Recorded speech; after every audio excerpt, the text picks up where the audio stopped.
ओम नमः शिवाय। शिव जी सदा सहाय। ओम नमः शिवाय। गुरु जी सदा सहाय। जय गुरु जी। शुक्राना गुरु जी। जय गुरु जी संगत जी। गुरु जी की आज्ञा से आज हम अगला अध्याय पढ़ने जा रहे हैं। अध्याय को ध्यान से सुने और अंत तक सुने ताकि गुरु जी की ब्लेसिंग्स आपको मिले। गुरु जी की कृपा सारी संगत पर बनी रहे, ऐसी मैं प्रार्थना करती हूँ। जय गुरु जी। शुक्राना गुरु जी। यज्ञशाला में शिव का भाग ना देखकर सती के रोषपूर्ण वचन दक्ष द्वारा शिव की निंदा सुन दक्ष तथा देवताओं को धिक्कार फटकार कर सती द्वारा अपने प्राण त्याग का निश्चय। ब्रह्मा जी कहते हैं, नारद दक्ष कन्या सती उस स्थान पर गई जहाँ वह महान प्रकाश से युक्त यज्ञ हो रहा था। वहाँ देवता, असुर और मुनिंद्र आदि के द्वारा कौतूहल पूर्ण कार्य हो रहे थे। सती ने वहाँ अपने पिता के भवन को नाना प्रकार के आश्चर्यजनक वस्तुओं से संपन्न, उत्तम प्रभा से परिपूर्ण, मनोहर तथा देवताओं और ऋषियों के समुदाय से भरा हुआ देखा।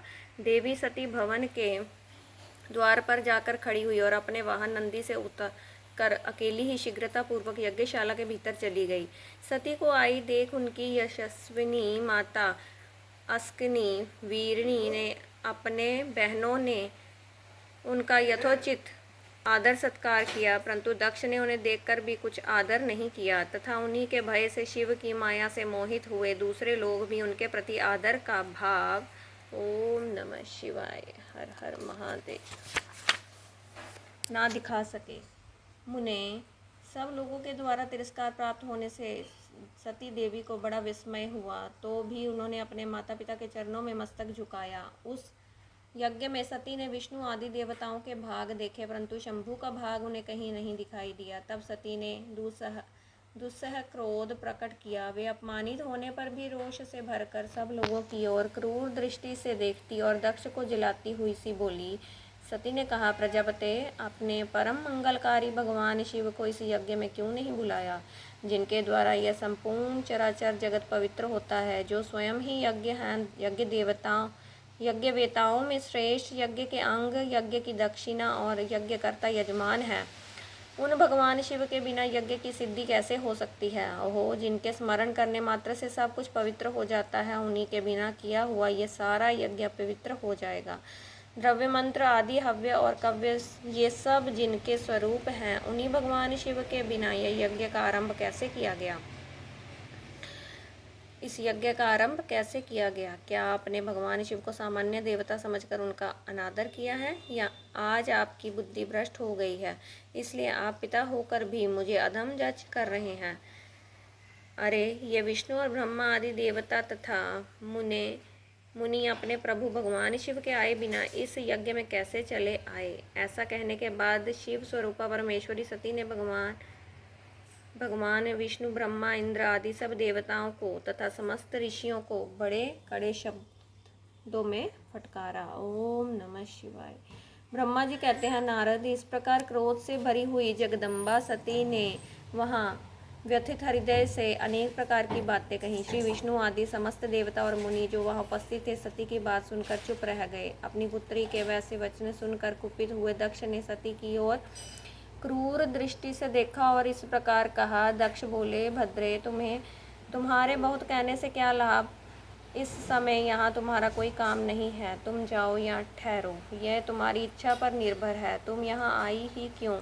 समस्त विद्वान जानते हैं कि तुम्हारे पति शिव अमंगल रूप हैं, वे कुलीन भी हैं, वेद से बहिष्कृत हैं और भूतों, प्रेतों तथा पिशाचों के स्वामी हैं। वे बहुत ही कुवेश धारण किए रहते हैं, इसलिए रुद्र को इस यज्ञ के लिए नहीं बुलाया गया है। बेटी, मैं रुद्र को अच्छी तरह जानता हूँ, अतः जानबूझकर ही मैंने देव ऋषियों की सभा में उनको आमंत्रित नहीं किया है। रुद्र को शास्त्र के अर्थ का ज्ञान नहीं है, वे उदंड और दुरात्मा है। मुझ मूढ़ पापी ने ब्रह्मा जी के कहने से उनके साथ तुम्हारा विवाह कर दिया था। अतः शुचि स्मिते, तुम क्रोध छोड़कर स्वस्थ शांत हो जाओ। इस यज्ञ में तुम आ ही गई तो स्वयं अपना भाग या दहेज ग्रहण करो। दक्ष के ऐसा कहने पर उनकी त्रिभुवन पूजिता पुत्री सती ने शिव की निंदा करने वाले अपने पिता की ओर जब दृष्टिपात किया, तब उनका रोष और बढ़ गया। वे मन ही मन सोचने लगी कि अब मैं शंकर जी के पास कैसे जाऊंगी।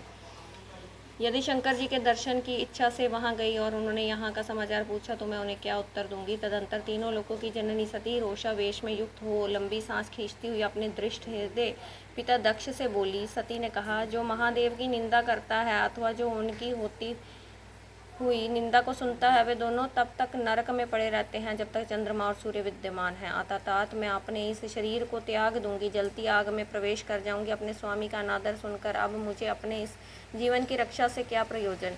यदि कोई समर्थ हो तो वह स्वयं विशेष यत्न करके शंभु की निंदा करने वाले पुरुष की जीभ को बलपूर्वक काट डाले, तभी वह शिव निंदा श्रवण के पाप से शुद्ध हो सकता है, इसमें संशय नहीं है।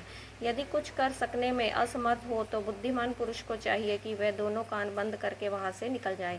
इससे वह शुद्ध रहता है, दोष का भागी नहीं होता, ऐसा श्रेष्ठ विद्वान कहते हैं।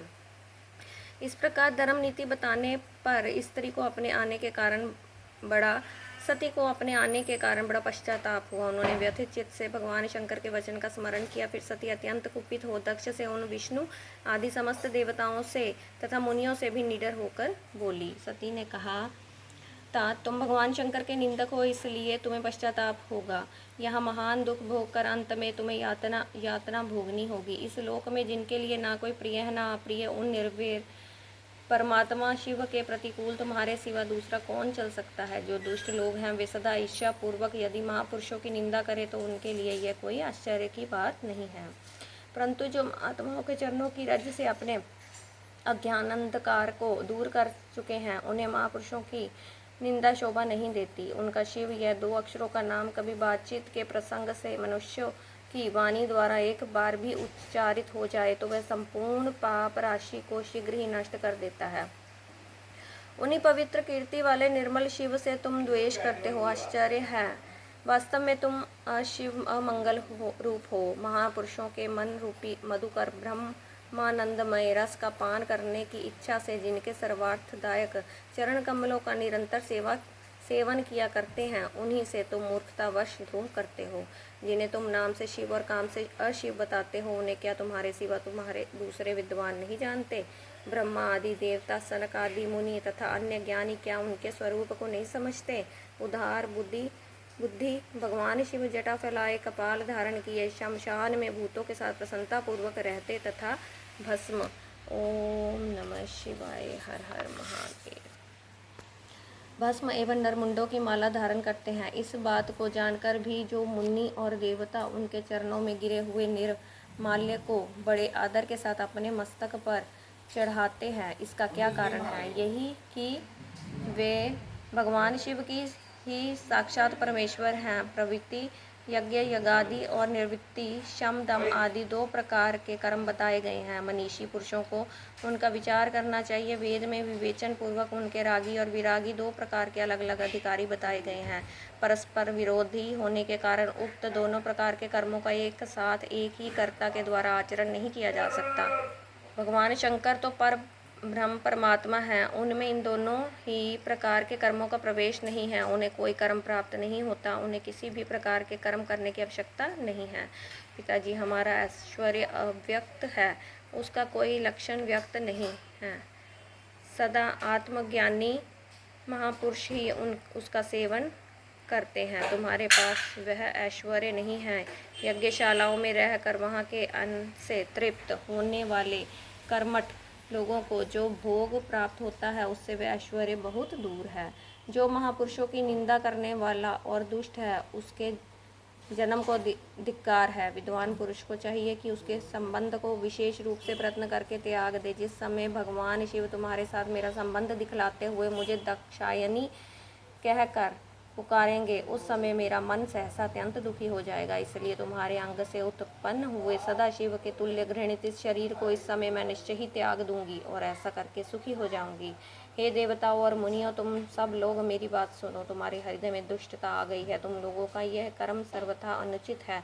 तुम सब लोग मूढ़ हो, क्योंकि शिव की निंदा और कलह तुम्हें प्रिय है। अतः भगवान हर से तुम्हें इस कुकर्म का निश्चय ही पूरा दंड मिलेगा। ब्रह्मा जी कहते हैं, नारद, उस यज्ञ में दक्ष तथा देवताओं में ऐसा कहकर सती देवी चुप हो गई और मन ही मन अपने प्राण वल्लभ शंभु का स्मरण करने लगी। ओम नमः शिवाय। संगत जी यहाँ अध्याय 29 की समाप्ति होती है। चलिए गुरु जी से आज्ञा ले लेते हैं। ओम नमः शिवाय, शिव जी सदा सहाय। ओम नमः शिवाय, गुरु जी सदा सहाय। जो भी डिस्टर्बेंस आ रही है उसके लिए मैं माफ़ी चाहूँगी, और गुरु जी सब पर अपनी कृपा दृष्टि बनाए रखें, और सबका प्यार भरा जीवन, खुशियों से भरा जीवन सदैव हंसी खुशी के साथ चलता रहे, यही मेरी प्रार्थना है। जय गुरु जी, शुक्राना गुरु जी। जय गुरु जी संगत जी।